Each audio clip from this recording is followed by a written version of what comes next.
تشکر زیاد. عطازاده محمد اقبال، صدر مرکز تحصیلات و اینوواسیون کتابداری کتابخانه ملی تاجیکستان.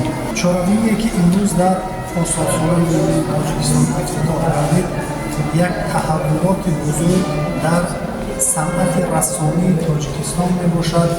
اگر از لحاظ مضمون، ماهیت و معنویت این رویه هایی که از جانب استاد زاکر صابرов ایجاد شدند، اختراع شدند، کارکرد شدند، تحلیل نماییم، این تحولات نه تنها در صنعت رسانه ملی تاجیک بلکه در روند تحولات صنعت رسانه جهان محسوب میشود، چون که رویه هایی که از جانب زاکر صابرов اختراع شدند دو رویه کاملا از یکدیگر جداگانه و رویه هایی که برای فرهنگ ملی، برای صنعت ملی و برای آینده معنویت ملت تاجیک خدمت میکنند.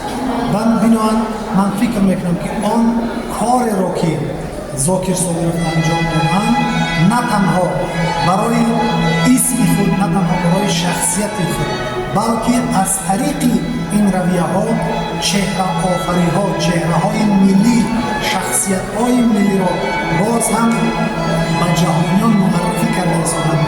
این رویه ها از لحاظ فلسفی دو شکل هستند. یکم نور واریزم، یعنی که تمام عالم هستی از نور عبارت است.